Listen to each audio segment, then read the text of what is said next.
Assalamualaikum warahmatullahi wabarakatuh. Innal hamdalillah nahmaduhu wa nasta'inuhu wa nastaghfiruh wa na'udzu billahi min syururi anfusina wa min sayyiati a'malina. May yahdihillahu fala mudilla lahu wa may yudlil fala hadiyalah. Wa asyhadu an la ilaha illallah wahdahu la syarika lah. Wa asyhadu anna Muhammadan abduhu wa rasuluh sallallahu alaihi wa ala alihi wa ashabihi wa man tabi'ahum bi ihsanin ila yaumiddin, amma ba'du. Alhamdulillah ikhwatal Islam, kaum muslimin, para pemerhati Roja TV dan Radio Roja dimanapun Anda berada. Segala puji bagi Allah subhanahu wa ta'ala. Kita memuji dan menyanjungnya atas semua limpahan nikmat dan karunia-Nya. Segala puji bagi Allah subhanahu wa ta'ala yang memudahkan kita untuk mengusahakan sebab-sebab yang akan menyempurnakan pertumbuhan pohon iman di hati kita. Yang dengan itu Allah subhanahu wa ta'ala dengan rahmatnya yang sempurna memudahkan bagi hamba-hambanya untuk meraih semua kedudukan-kedudukan yang mulia di sisinya dengan izinnya. Barakallahu fikum ikhwatal Islam. Di kesempatan pagi hari yang mubarak, yang penuh berkah ini, insyaallah kita kembali melanjutkan bahasan kita, kajian rutin kita, membahas kitab At-Tawdih wal Bayan li Syajaratil Iman, penjelasan tentang pohon iman, sebab-sebab yang menumbuhkannya, dan buah-buah dari pohon iman itu sendiri.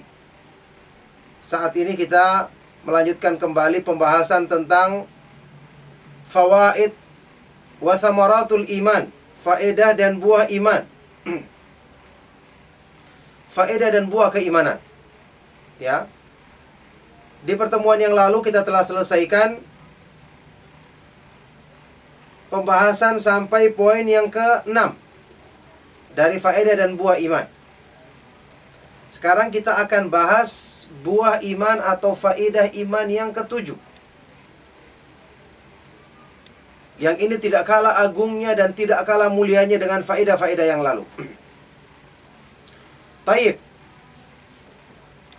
Sabi'an atau as-sabi'ah, faedah iman yang ke-7, buah iman yang ke-7.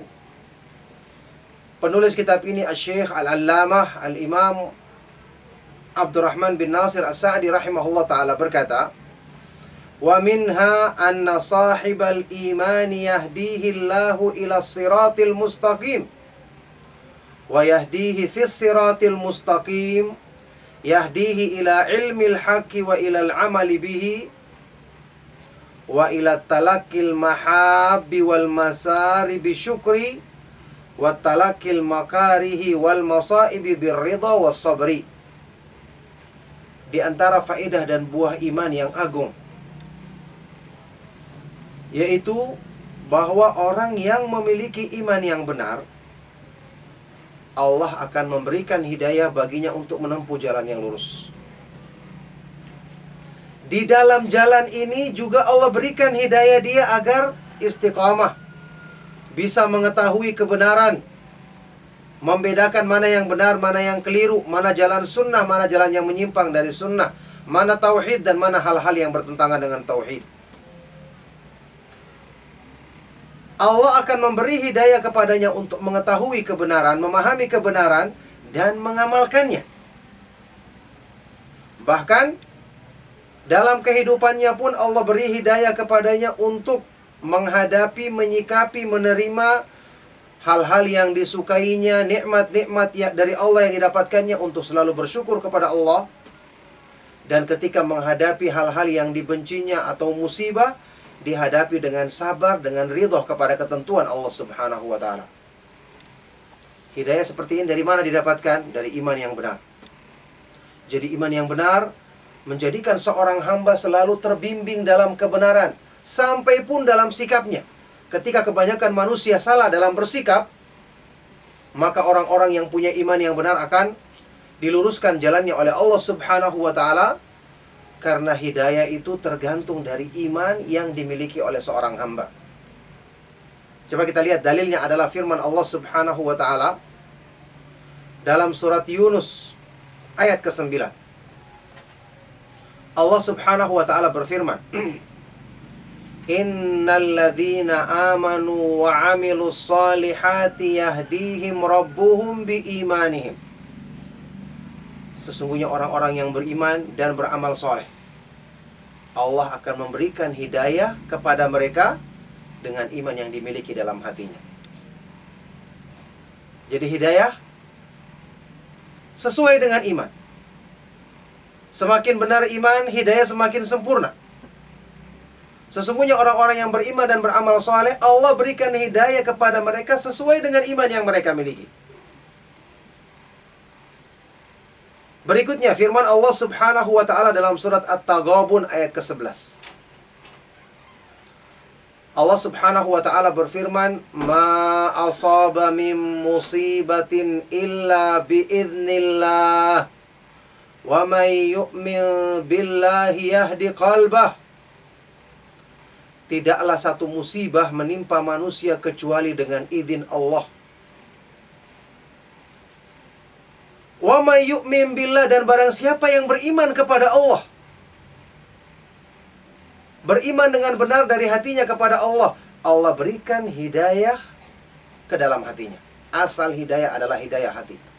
Siapa yang beriman dengan benar, Allah masukkan hidayah dalam hatinya, yang kemudian anggota badannya pun akan melakukan kebaikan-kebaikan dengan taufiknya. Coba lihat. Ya. Allah Subhanahu wa taala menjadikan iman itu faedah, salah satu di antara faedahnya yang terindah dan termanis adalah memudahkan seorang hamba untuk terbimbing dengan hidayah Allah selalu dalam kehidupannya. Lihat keterangan di sini, dia diberi hidayah untuk menempuh jalan yang lurus. Hidayah untuk mengenal Islam. Masuk dia dalam Islam. Apakah cukup hidayah itu? Jawabannya belum cukup. Di dalam Islam ada tawaran-tawaran yang diatasnamakan Islam. Yang kadang-kadang seorang hamba terpengaruh karena labelnya Islam. Ternyata pemahaman itu adalah pemahaman yang rusak. Contohnya Khawarij, pemahaman teroris. Ini juga diatasnamakan Islam, diatasnamakan jihad, amar ma'ruf nahi mungkar, padahal merusak. Bahkan merusak citra Islam itu sendiri. Pemahaman-pemahaman yang diatasnamakan Islam, yang ternyata mengajak kepada kesyirikan, ya, menyembah kuburan, atau orang-orang kuburan-kuburan yang dianggap orang-orang yang soleh, meminta kepada kuburan tersebut, syirik. Praktek perdukunan yang diatasnamakan Islam, ini jelas sangat bertentangan dengan asal Islam. Belum lagi amal-amal yang menyimpang dari sunnah Rasulullah SAW, yang diatasnamakan syiar, diatasnamakan mengajak manusia kepada kebaikan, menghidupkan jejak Rasulullah SAW, padahal tidak pernah dicontohkan oleh Rasulullah SAW dan para sahabat. Islam berlepas diri darinya. Tidak cukup hidayah untuk mengenal Islam saja, karena jalan-jalan yang menyimpang itu banyak. Bukankah Allah Subhanahu wa taala berfirman dalam surat Al-An'am, "Wa anna hadza sirati mustaqiman fattabi'uh wa la tattabi'us subula fatafarraqu bikum an sabilih." Dan ketahuilah bahwasanya inilah jalanku yang lurus, cuma satu jalanku yang lurus, maka ikutilah jalan yang lurus ini. Inilah jalan yang ditempuh oleh Rasulullah SAW dan para sahabat radhiyallahu taala anhum ajma'in. Wala tattabi'us subul, dan jangan kau mengikuti jalan-jalan yang menyimpang, yang berbilang dan banyak jumlahnya, sehingga akan memisahkanmu, menyesatkanmu dari jalan Allah. Kata para ulama seperti Imam Qatadah dari kalangan tabi'in dan yang lainnya radhiyallahu rahimahumullah taala, ya, jalan-jalan yang menyimpang itu adalah al-bid'ah wasyubhat. Bid'ah-bid'ah yang menyimpang dari sunnah Nabi SAW, jalan-jalan yang menyimpang dari petunjuk Nabi Muhammad SAW, dan syubhat, ya, kerancuan-kerancuan dalam memahami agama, kesalahan-kesalahan yang diatasnamakan agama Islam. Jadi kita butuh hidayah untuk mengenal Islam, tapi tidak berhenti di situ. Kita juga butuh hidayah dalam menjalankan Islam. Contoh sederhananya, seorang yang ingin melakukan perjalanan dari Jakarta misalnya ke Bandung, atau di Sulawesi mungkin dari Kendari ke Kolaka. Ya.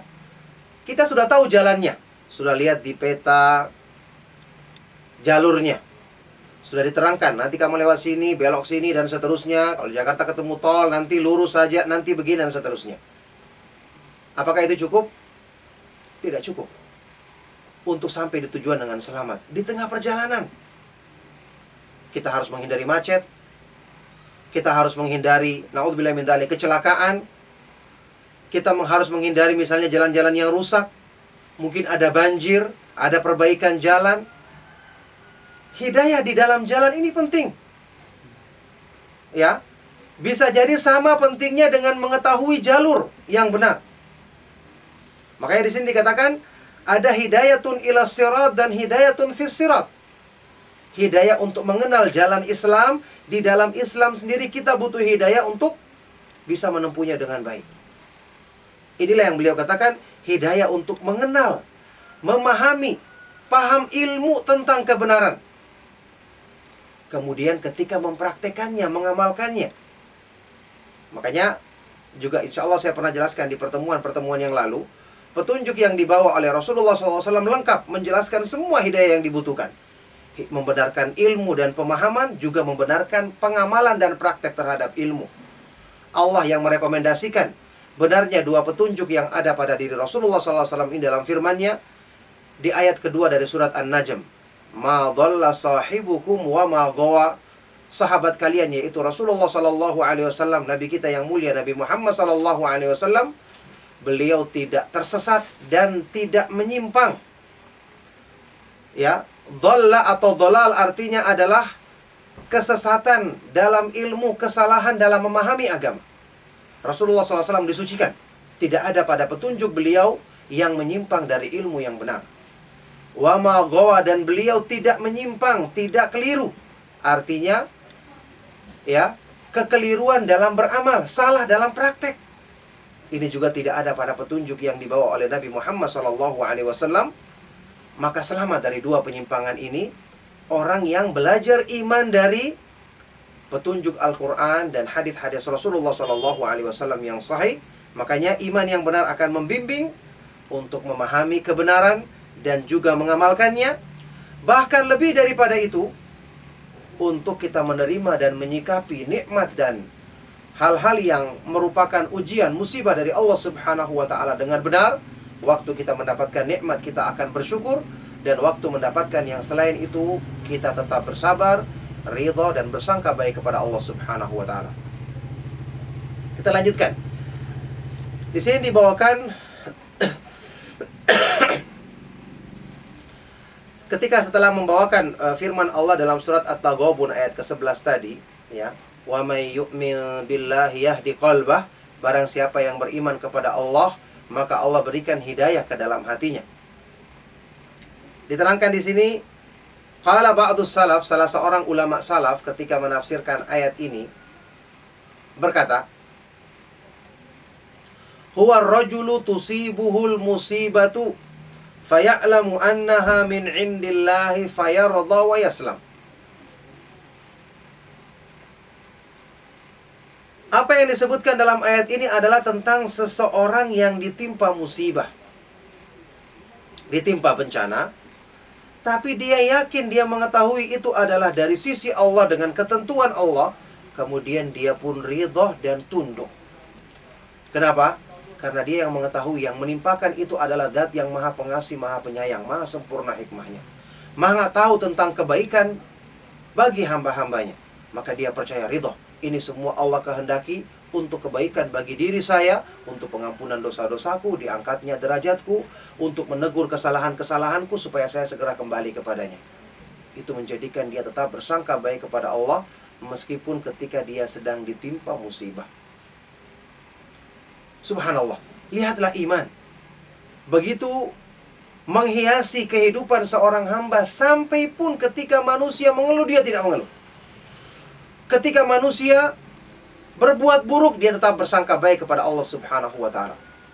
Iman menjadi sebab hidayah bagi dirinya dalam menjalankan kehidupannya, sehingga setiap saat dia selalu berbolak-balik dalam keridhaan Allah Subhanahu wa ta'ala dalam rahmatnya.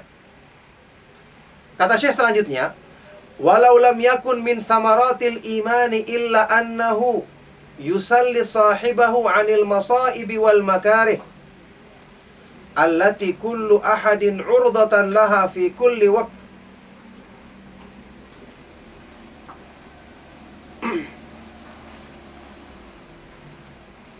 Seandainya tidak ada buah manis dari iman, faedah dari iman, kecuali hanya bisa untuk menjadikan orang atau seorang hamba tersebut ya diringankan musibahnya, dihibur ketika menghadapi keburukan hal-hal yang dibencinya, menghadapi bencana-bencana yang semua manusia yang hidup di dunia ini mesti akan mendapatkan bencana tersebut. Mesti ada ujian-ujian musibah yang menimpa dirinya di setiap waktu. Wa musahabatul imani wal yakini a'dhamu musallin anha, di mana ya, yang mana keberadaan iman dan keyakinan yang benar kepada Allah ini merupakan penghibur yang terbesar, penghilang kesedihan yang terbesar ketika menghadapi musibah-musibah tersebut, dan yang bisa meringankannya. Kenapa demikian? Wa dzalika liquwwati imanihi wa quwwati tawakkulihi.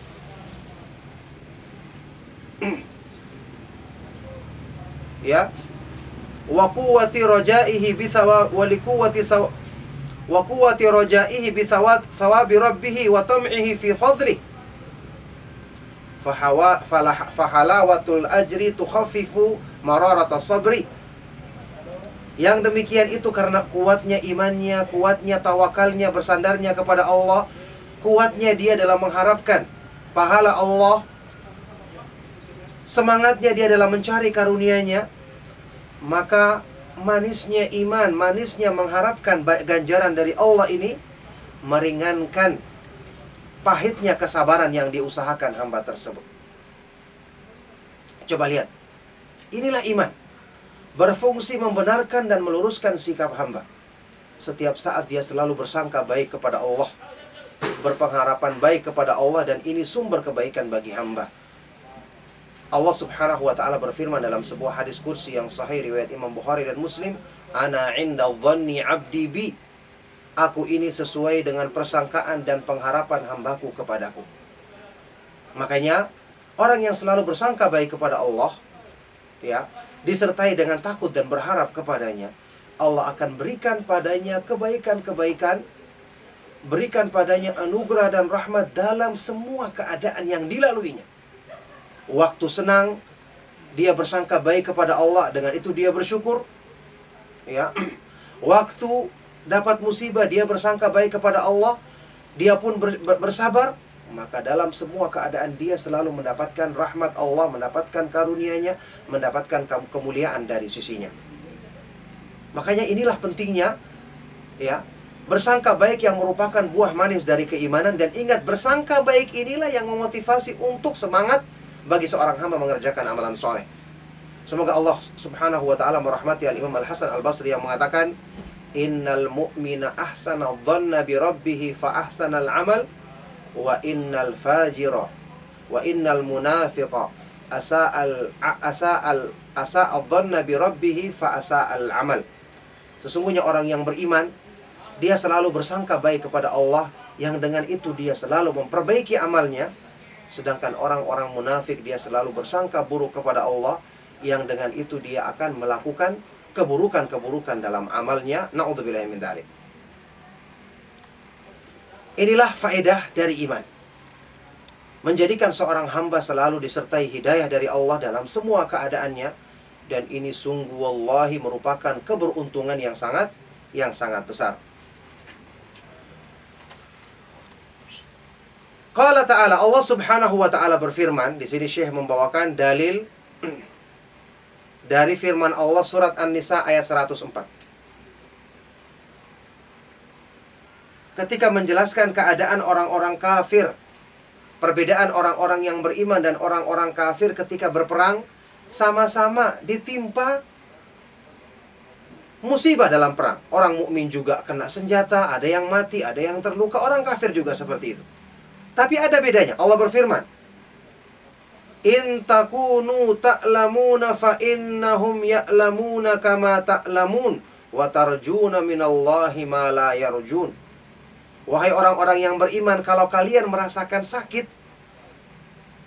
juga ditimpa luka, ditimpa kena senjata waktu peperangan, orang kafir juga mendapatkan sakit dalam peperangannya, sebagaimana yang kalian sakit yang kalian rasakan.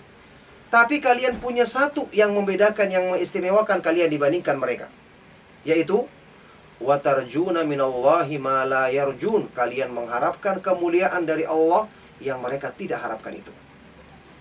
Beda. Iman itu menjadikan pengharapan manusia besar. Sangka baiknya kepada Allah selalu ada setiap saat. Kenapa? Hatinya selalu terikat dengan Allah. Dengan beriman kepada Allah, dia selalu ingat sifat-sifat keagungan dan kemuliaannya. Ya, nama-namanya yang maha indah dan sifat-sifatnya yang maha sempurna. Sehingga dengan imannya dia selalu menghadapi masalah dengan mengatakan, Allah maha pemurah, Allah maha penyayang, Allah maha mengetahui kebaikan bagi diriku lebih dari yang aku ketahui untuk diriku. Maka mestinya keadaan ini Allah timpakan bagiku untuk kebaikanku, dan ini menunjukkan kasih sayangnya. Subhanallah. Ma'asyiral muslimin, para pemerhati Roja TV dan Radio Roja, sangka baik seperti ini bisa kita lakukan pada diri manusia, dalam hubungan kita dengan manusia. Bukankah kita mengetahui, ya, orang tua kita, ketika kita masih kecil, kalau kita ingat, di antara kita ada yang pernah mungkin dicubit, pernah melakukan sesuatu dilarang, mungkin pernah dimarahin sama orang tuanya. Waktu kecil dia nangis. Setelah sekarang dia besar, dia renungkan, apakah orang tuanya melakukan itu dalam rangka sayang atau benci kepadanya? Tentu dalam rangka sayang. Kelihatan perbuatan tersebut menyakitkan. Ada yang makan permen, permennya diambil karena khawatir ada sesuatu yang tidak benar dalam permen ini. Makan makanan sesuatu yang ada MSG-nya atau apa saja, mungkin orang tuanya melarang. Anaknya menangis karena dia pengen makan makanan tersebut. Melakukan ini dilarang. Ini tidak boleh. Sekarang kita renungkan, oh ternyata orang tua saya baik, sayang sama saya ketika dia mencegah saya dari hal-hal tersebut. Kapan kita ketahui? Setelah kita pahami, orang tua itu punya kasih sayang. Setelah kita dewasa, kita ketahui dan buktikan kasih sayangnya. Kalau ini bisa kita perlakukan untuk orang tua kita, maka Allah subhanahu wa ta'ala, yang Rasulullah SAW bersabda, Lallahu arhamu bi'ibadihi min hadhihi biwaladiha. Sungguh Allah lebih penyayang kepada hamba-hambanya dibandingkan sayangnya ibu ini kepada anak bayinya. Orang tua kita terbatas sayangnya. Bagaimanapun sayangnya, mesti dia punya emosi, punya kelalaian. Tapi Allah subhanahu wa ta'ala, apakah terbatas kasih sayangnya? Dia maha pengasih lagi maha penyayang. Dia yang maha kuasa atas segala sesuatu. Kebaikannya sempurna. Orang yang beriman ketika merenungkan ini, hilang pengaruh apapun yang dirasakan oleh tubuhnya, kalah dengan keimanan dan keyakinan dalam hatinya. Dengan itu dia akan selalu berpengharapan baik kepada Allah, bersangka baik kepada Allah meskipun musibah menimpanya. Ini yang menjadikan kedudukannya semakin sempurna, semakin tinggi di sisi Allah subhanahu wa ta'ala. Dan ini yang menjadi sebab Allah subhanahu wa ta'ala akan menyempurnakan karunia-Nya kepada hamba tersebut. Barakallahu fikum. Selanjutnya kata Syekh, walihada tajidu thnaini tusibuhu musibatun wahidatun aw mutaqaribatun wa ahaduhuma indahu imanuhu wal akhar fakidun lahu. Tajidul farqal azima baina halaihima wa ta'thiriha fi zahirihima wa batinihima. Wa hadzal farqu raji'un ilal imani wal amali bimuqtadahu. Oleh karena itulah, contoh dalam kenyataan, kata beliau, kamu bisa dapati dua orang ditimpa musibah, satu musibah, atau musibahnya hampir sama. Ada dua orang ini kehilangan hartanya. Na'udzubillah min dzalik, rumahnya terbakar, banyak hartanya yang hilang. Yang kedua juga mengalami hal yang sama. Tapi yang satu punya iman, yang satu imannya rusak. Kamu akan dapati perbedaan yang sangat besar tentang keadaan dua orang ini. kamu akan dapati pengaruh musibah itu dalam mempengaruhi lahir dan batin kedua orang ini sangat jauh berbeda. Apa yang menyebabkannya? Tentu ini kembali kepada iman dan pengamalan hamba tersebut terhadap konsekuensi iman. Makanya iman itu anugerah yang besar. Kenapa kita harus masukkan dalam hati kita? Karena nanti kita butuhkan untuk memberikan pengaruh pada diri kita. Memang kita gampang membahas tentang iman, atau kita katakan iman itu menghasilkan ketakwaan, membuat kita bersabar. Itu belum praktek. Kalau sudah prakteknya, yang terlihat adalah apa yang benar-benar menancap di dalam hati manusia. Apa yang benar-benar menancap di dalam diri manusia akan terbukti. Ya. Orang-orang yang membicarakan tentang keimanan atau hanya mengetahui secara teorinya tapi tidak berusaha mempraktekannya dalam dirinya, tidak menumbuhkan pohon iman di dalam hatinya, sebagaimana tahapan-tahapan yang sudah kita jelaskan di bahasan-bahasan yang lalu. Bisa jadi ketika dia bicara tentang iman, fasih. Tapi ketika prakteknya, belum tentu dia bisa mengamalkannya dengan baik. Saya teringat sebuah contoh yang pernah dialami oleh sebagian dari kaum muslimin, bahkan sebagian dari penuntut ilmu. Ya, ini ketika dalam satu keadaan, ya, ada sebuah ujian penerimaan untuk masuk S2 di Universitas Islam Madinah di jurusan akidah. Tentu saja ketika jurusannya akidah, yang dipelajari adalah masalah akidah, bahkan dihafal dengan dalil-dalilnya, dihafal semua keterangan para ulama. Termasuk diantaranya adalah iman kepada masalah takdir, mengimani segala ketentuan Allah adalah yang terbaik, dan seterusnya. Memang ujiannya berat. Ya, banyak yang mendaftar, paling-paling yang diterima di zaman kami dulu ya sekitar 7-10 orang saja dari ratusan yang mendaftar. Kadang-kadang orang yang tidak punya persiapan baik, meskipun asalnya dia pintar, karena nggak bisa menjawab, akhirnya gugur. Ya. Dan semua dengan takdir Allah Subhanahu wa Ta'ala. Yang menarik, ketika terjadi ujian ini di jurusan akidah, di salah satu waktu, orang-orang sudah mempersiapkan diri, belajar, menghafal semua dalil, bahkan menghabiskan waktu siang dan malam hari, karena ini akan melangkah ke jenjang yang lebih tinggi. Setelah selesai S1, pindah ke S2. Ujian, keluarlah pengumuman. Yang lulus cuma sekian orang, 7 atau 8 orang. Setelah selesai ujian, banyak di antara yang tidak lulus sulit untuk menerima kenyataan. Cerdas, sudah mempersiapkan diri belajar, tapi dia salah menjawab, atau kalah tinggi nilainya dengan yang lain. Sebagian dari mereka apa yang terjadi? Mengurung diri dalam kamar. Tidak mau bicara dengan temannya. Sedih dan bermacam-macam. Subhanallah. Ada sebagian syekh atau guru yang mengomentari, mana bukti iman yang mereka pelajari? Dalil-dalil tentang pemahaman takdir yang mereka hafalkan. Apa pengaruhnya? Ini barusan ujian, tidak lulus saja. Padahal barusan dihafal, belum lewat sepekan yang lalu, belum lewat 7 hari, sudah kentara bahwa mereka tidak bisa mempraktekannya. Harusnya kalau mereka bersangka baik kepada Allah, kan terima. Ini yang terbaik bagi saya, sesuai dengan dalil yang saya telah hafal dan fahami. Bukan cuma dihafal, keterangan ulamanya pun dihafal. Tapi prakteknya belum tentu, kecuali orang-orang yang diberi taufik oleh Allah Subhanahu wa Ta'ala. Ini ma'asyiral muslimin rahimakumullah menunjukkan kepada kita apa?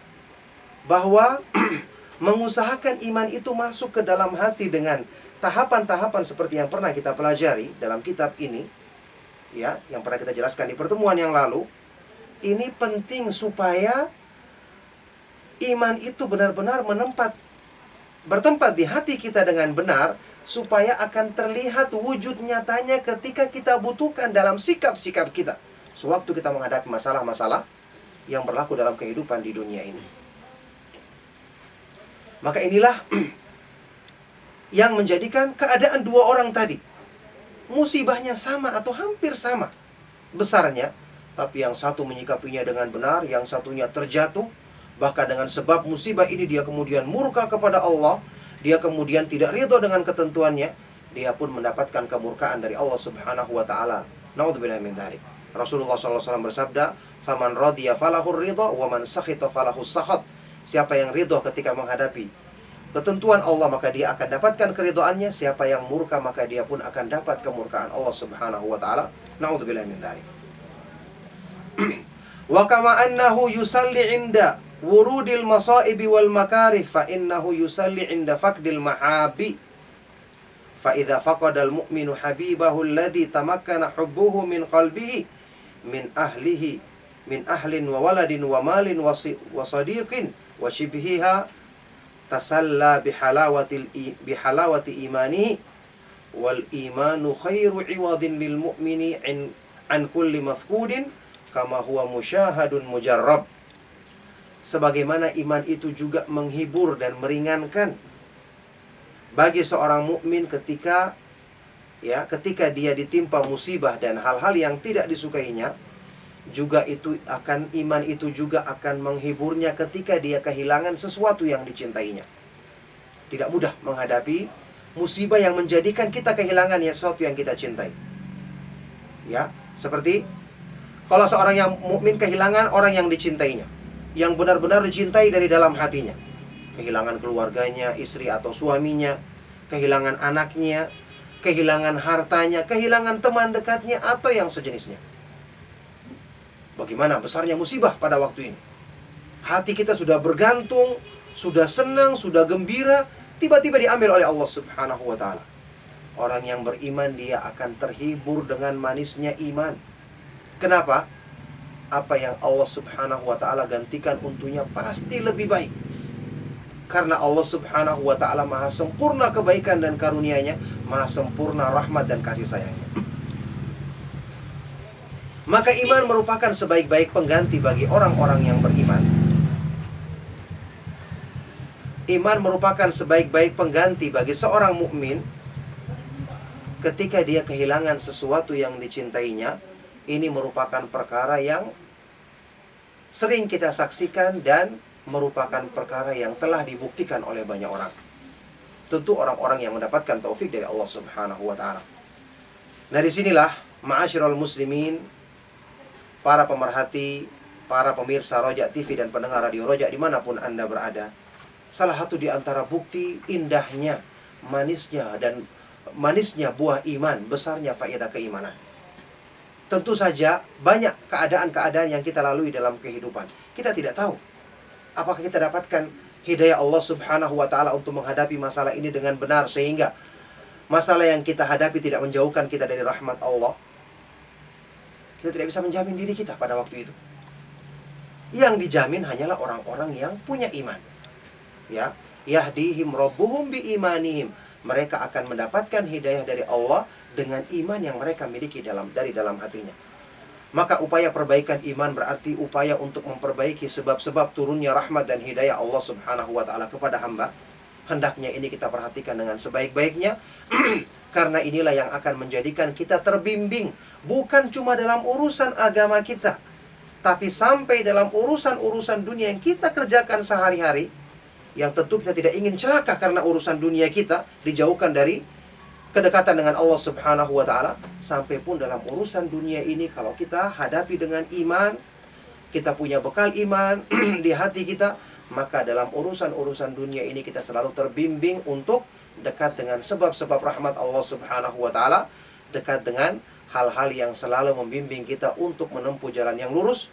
Setiap kita kerjakan urusan dunia kita, semakin menambah kedekatan kita dengan Allah Subhanahu wa ta'ala dan tidak menjauhkan kita dari sebab-sebab pertolongan dan rahmatnya. Barakallahu fikum, ma'asyiral muslimin rahimakumullah.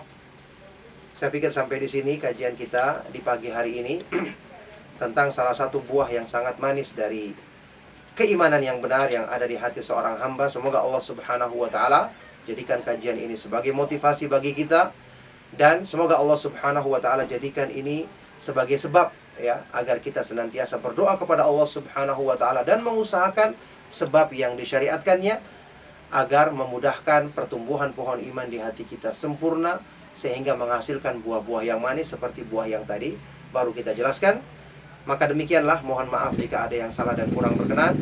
Kita masih ada waktu untuk bertanya jawab bagi yang ingin ditanyakan. Maka saya cukupkan. Sallallahu wasallam wa barak ala nabiyina Muhammad wa ala alihi wa sahbihi wa man tabi'ahum bi ihsanin ila yaumiddin wa akhiru da'wana alhamdulillahi rabbil alamin. Waalaikumsalam.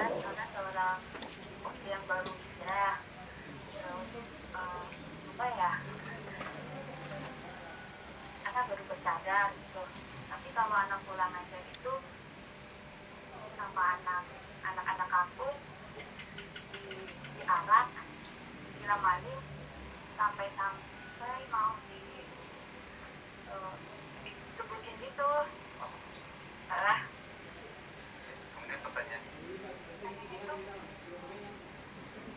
Gimana ya maksudnya?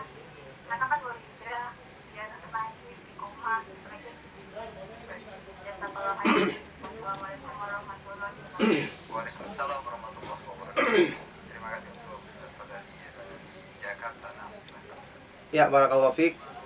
Pertanyaan yang sangat bermanfaat sekali. Semoga Allah Subhanahu wa taala senantiasa memberikan taufik dan penjagaannya kepada saudari kita ini dalam upaya untuk berpegang teguh dengan sunnah Rasulullah Shallallahu alaihi wasallam dengan petunjuk Allah yang agung ini sampai di akhir hayatnya, dan semoga dimudahkan oleh Allah Subhanahu wa taala untuk menghindari gangguan-gangguan tersebut. Taib. Apa yang disebutkannya tadi bahwa dia baru berhijrah, kemudian memakai hijab yang syar'i, memakai cadar, kemudian mendapatkan gangguan dari anak-anak kecil. Ini merupakan bagian dari ujian. Dan tentu ujian ini adalah ujian yang ringan kalau kita bandingkan dengan hamba-hamba Allah yang paling mulia, para nabi dan para rasul alaihi wassalatu wassalam. Nabi Muhammad sallallahu alaihi wasallam ketika mendakwakan petunjuk Allah untuk kebaikan manusia, kebaikan orang-orang yang didakwainya, mereka menyikapinya dengan keras. Beliau diberi gelar sebagai orang gila, tukang syair, penyihir. Bahkan ketika beliau sallallahu alaihi wasallam berdakwah di Taif, dilempar sampai berdarah mukanya. Tapi beliau bersabar karena konsekuensi iman menjadikan manusia diuji sesuai dengan keimanannya. Rasulullah sallallahu alaihi wasallam bersabda dalam hadis sahih riwayat Imam Ahmad dan Tirmidzi, "Asyaddun nasi bala'an al-anbiya'u tsummal amthalu fal amthal.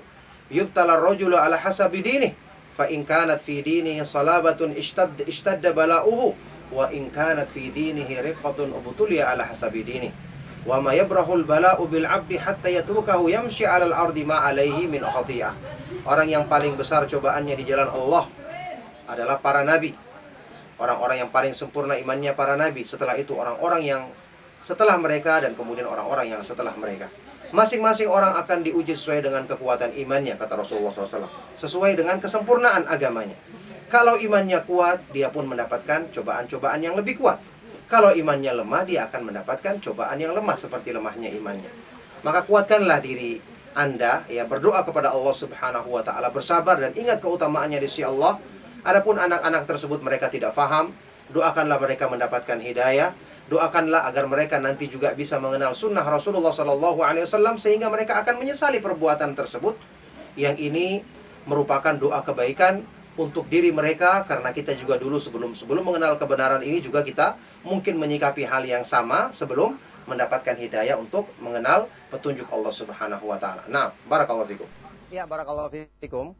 Semoga Allah Subhanahu wa taala senantiasa menjaga ibu ini ya, dan kita semua dalam kebaikan, dan memudahkan sebab-sebab yang menjauhkannya dari ujian-ujian yang akan mengurangi keimanannya.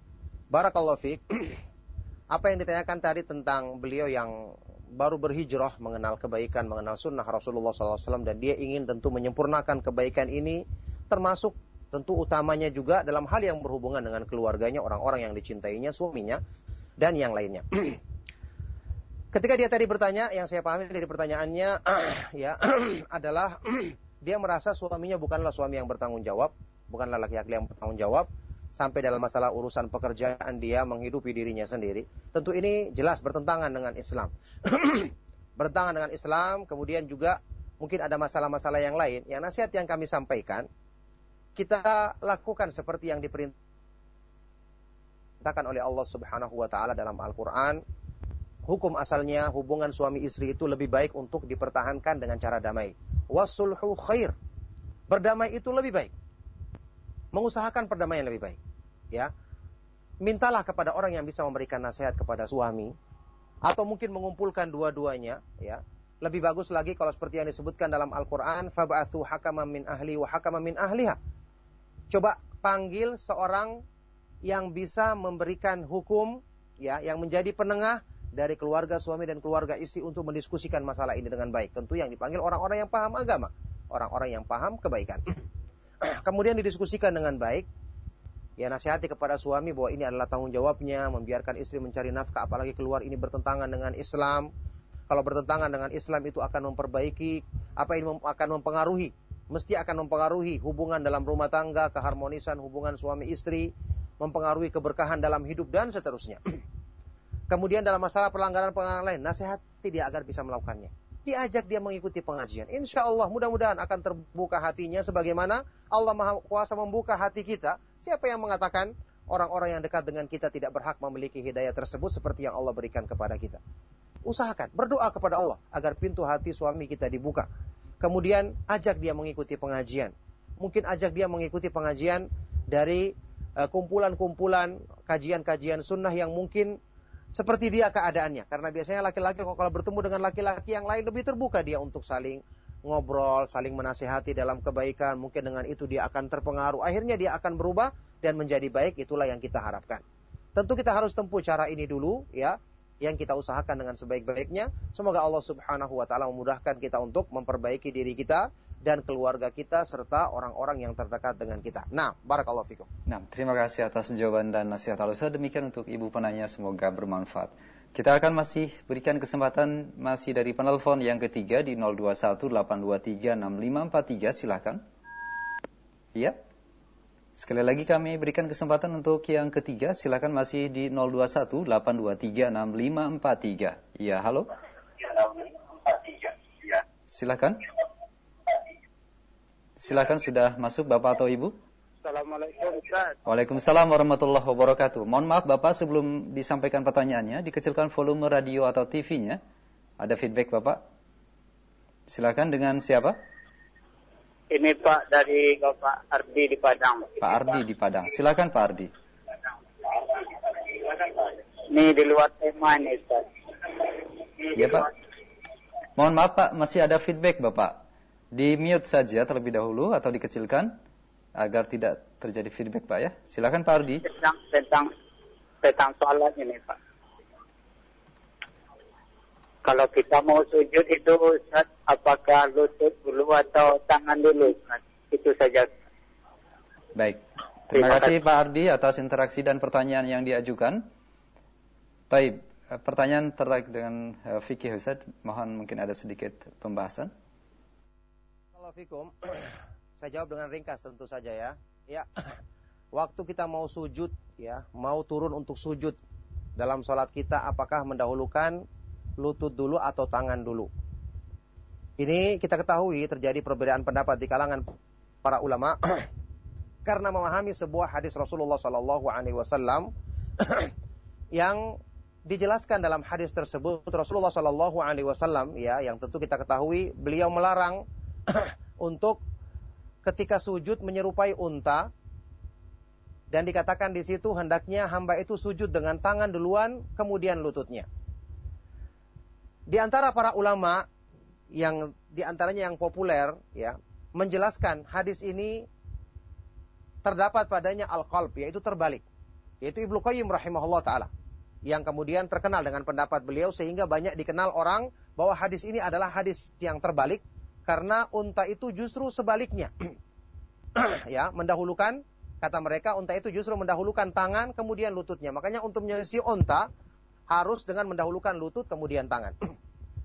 Pendapat ini dibantah oleh para ulama yang lain. Pertama, tidak mudah untuk menyalahkan seorang rawi dikatakan terbalik riwayatnya kecuali dengan bukti dari riwayat-riwayat yang lain. Kemudian kenyataannya unta sendiri tidak seperti itu. Unta itu persis seperti apa yang disebutkan dalam hadis ini dan tidak ada yang terbalik padanya.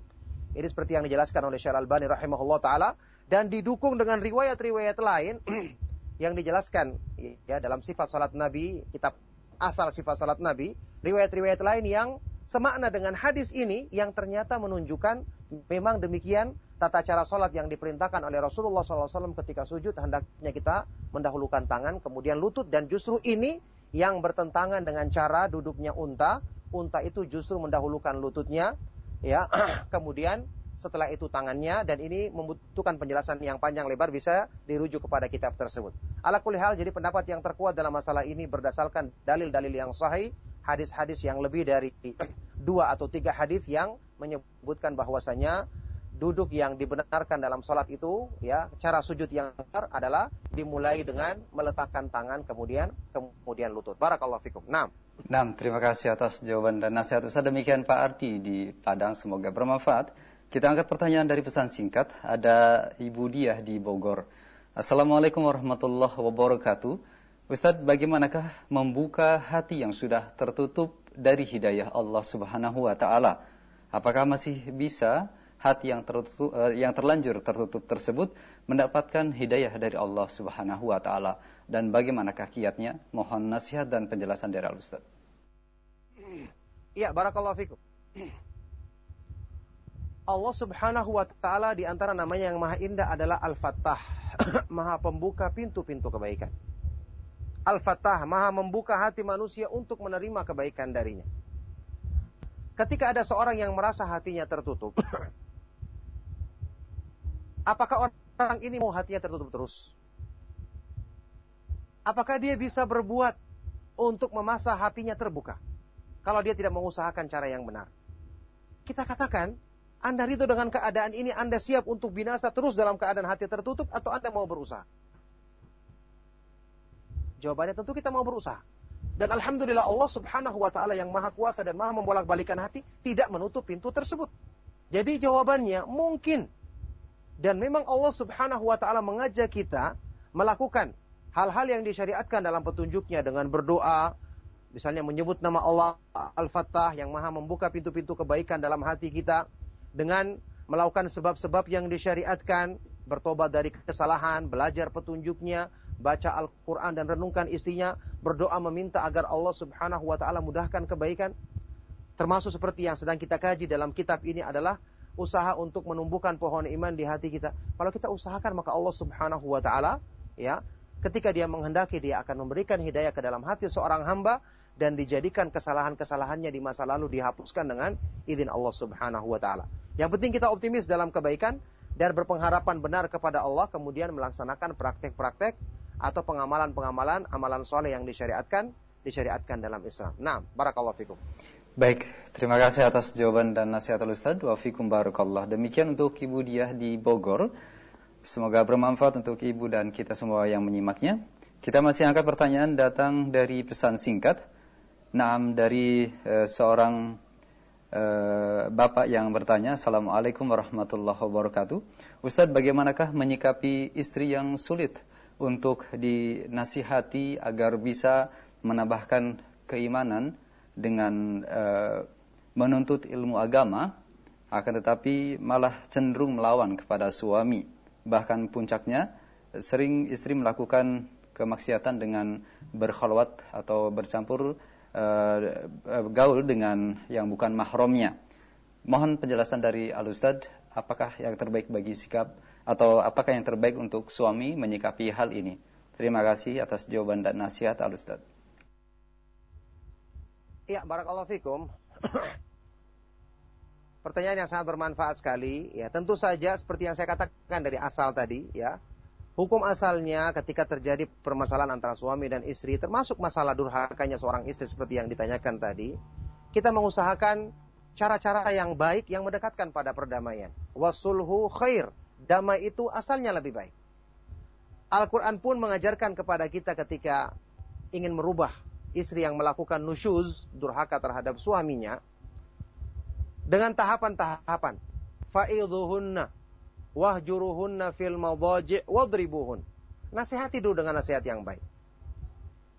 Kalau tidak mau juga, maka tinggalkanlah dia, pisah tempat tidur. Ya. Kalaupun juga tidak mau, wadribuhunna, pukullah, tapi dengan pukulan yang mendidik, bukan pukulan yang melukai, pukulan yang menyakiti, atau pukulan yang membuat cedera misalnya, bukan. Tapi pukulan untuk mendidik. Yang seperti ini, ya, kejadian yang dialami oleh banyak manusia. Bahkan sebagian dari para nabi dan para rasul alaihi wassalatu wassalam mengalaminya. Nabi Nuh dan Nabi Lut alaihi wassalatu wassalam, ya, nabi yang merupakan termasuk hamba Allah yang paling baik dalam dakwanya, paling dekat dengan Allah. Istri-istri mereka tidak taat. Mereka bersabar, mereka terus mengajak, dan mereka berusaha untuk menasihati dengan cara yang baik. Tapi hidayah di tangan Allah. Makanya tetap kita bersabar menghadapinya, kita berusaha menasihatinya dengan tahapan-tahapan seperti tadi. Kalau sudah sampai pada titik yang menjadikan kita sudah berkali-kali menasihati atau bahkan menghadirkan temannya yang bisa menasihati, ternyata dia tidak berubah dan semakin parah, apalagi dalam urusan-urusan agamanya dia semakin jauh dari Allah Subhanahu wa taala, maka Islam mensyariatkan perceraian setelah menempuh tahapan-tahapan tadi, dan ini dihalalkan oleh Allah Subhanahu wa taala. Ya, diperbolehkan untuk menyelesaikan permasalahan tadi kalau memang sudah ditempuh tahapan-tahapan seperti yang dijelaskan dalam ayat yang saya sebutkan maknanya tadi. Maka ini yang dilakukan, semoga Allah Subhanahu wa taala memudahkan yang terbaik bagi Bapak yang bertanya ini dalam menghadapi urusan tersebut. Barakallahu fiik. Nah, terima kasih. Wa fiikum barakallah. Demikian untuk pendengar yang bertanya tadi. Kita angkat pertanyaan dari pesan singkat dari seorang hamba Allah. Assalamualaikum warahmatullahi. Ustaz, saya menderita suatu penyakit yang sejak 12 tahun yang lalu saya derita dengan berupa cacat tubuh. Berbagai pengobatan sudah saya jalani. Awalnya sering saya menyalahkan takdir yang Allah telah tetapkan untuk saya. Tetapi beberapa waktu ini saya cenderung pasrah kepada Allah Subhanahu wa taala, dan saya tidak pernah berdoa lagi meminta kesembuhan karena saya menjadi takut jika saya sehat nanti saya tidak bisa memanfaatkan waktu saya. Dan timbul keyakinan di hati saya bahwa justru penyakit ini adalah jalan terbaik yang Allah tetapkan untuk saya. Mohon penjelasan dari Ustaz, apakah benar keyakinan saya ini, Ustaz? Mohon penjelasannya.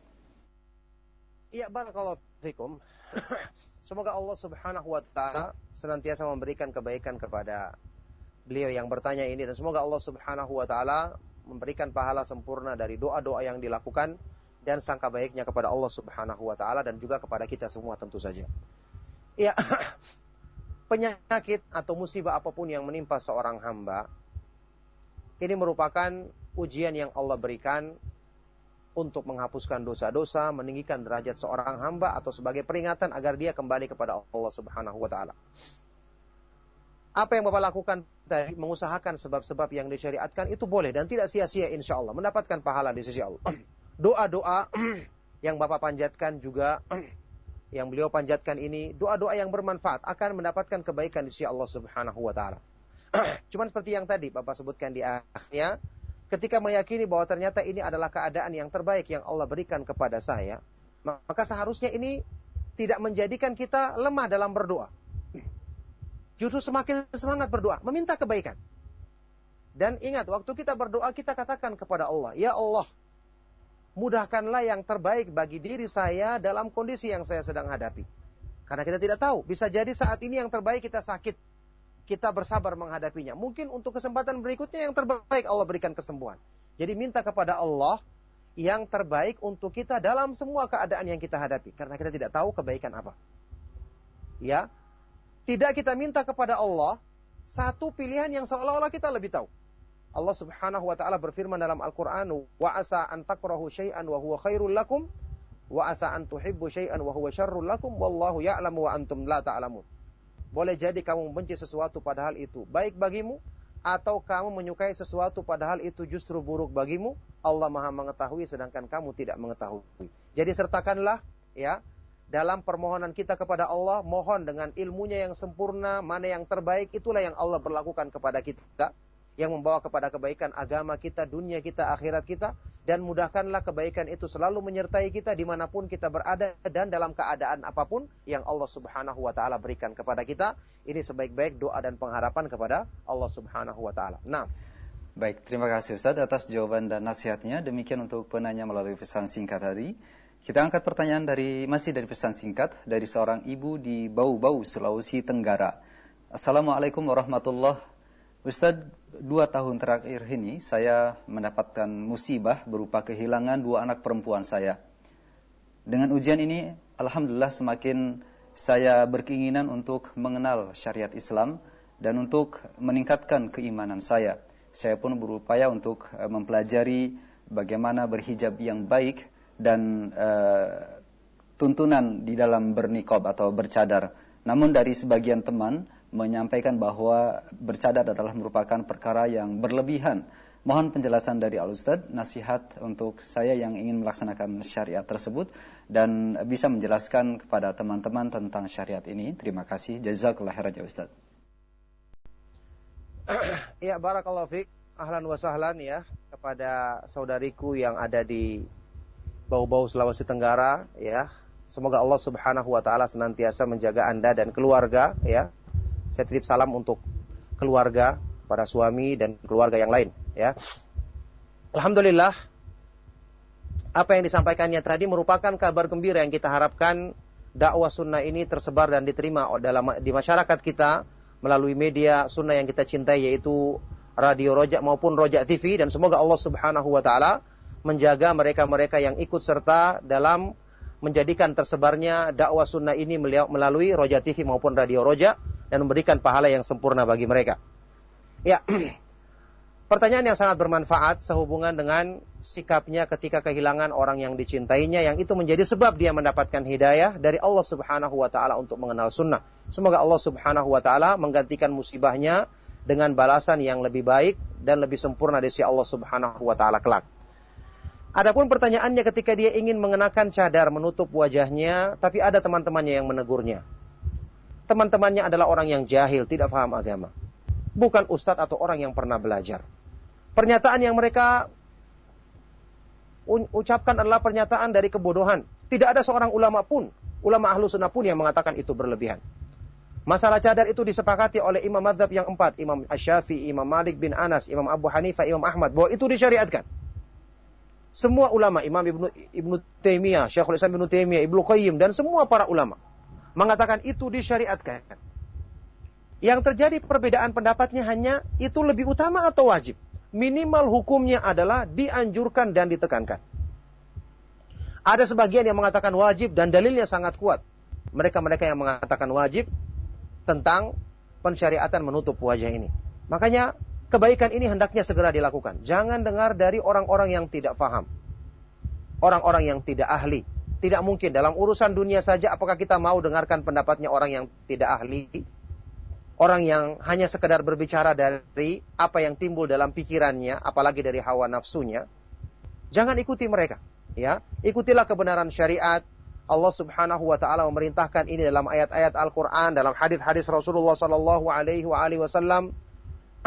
Meskipun sebagian dari para ulama tidak mengatakan wajib, tapi tetap mengatakan ini dianjurkan dan lebih utama bagi seorang perempuan, sebagaimana yang dijelaskan dalam dalil-dalil yang sahih, yang tentu bukan saat ini tempat untuk menjelaskannya. Yang jelas saya yakin di kajian-kajian yang ada di Roja TV atau Radio Roja juga banyak membahas tentang masalah-masalah ini. Bisa kita lihat mungkin rekaman kajiannya yang ada di internet tentang masalah hijab, ataupun juga kajian-kajian dari ustadz-ustadz sunnah yang lainnya yang bisa kita cari. Alhamdulillah saat ini tersebar.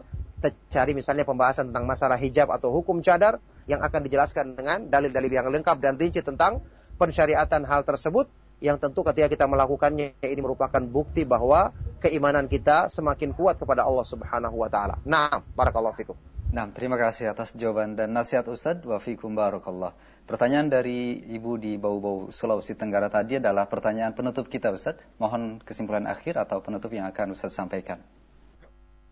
Apa yang kita bahas ya di keutamaan atau buah faedah daripada iman pada poin yang ketujuh ini merupakan pembahasan yang sangat memotivasi kita untuk mengusahakan perbaikan iman. Karena dengan sebab iman kita akan mendapatkan hidayah dari Allah Subhanahu wa taala dalam hal-hal yang berhubungan dengan urusan dunia kita, apalagi urusan agama kita, urusan iman kita. Maka sempurnakanlah iman, niscaya hidup kita akan terbimbing sampai pun dalam urusan dunia, dalam pergaulan, dalam hal-hal yang berhubungan dengan pekerjaan kita mungkin atau usaha yang kita lakukan. Dengan sebab iman, yahdihim rabbuhum bi imanihim. Allah berikan hidayah kepada hambanya dengan sebab imannya untuk menjalani kehidupannya selalu dekat dengan sebab petunjuk Allah Subhanahu wa taala. Maka inilah kesimpulan dari apa yang bisa kita bahas di kesempatan kali ini. Kita cukupkan, mohon maaf jika ada yang salah dan kurang berkenan. Sallallahu wasallam wa baraka ala nabiyina Muhammad wa ala alihi wa sahbihi wa man tabi'ahum bi ihsanin ila yaumiddin. Wa akhiru da'wana anil hamdulillahi rabbil alamin. Subhanakallahumma wa bihamdika asyhadu an la ilaha illa anta astaghfiruka wa atubu ilaik. Wassalamualaikum warahmatullahi wabarakatuh.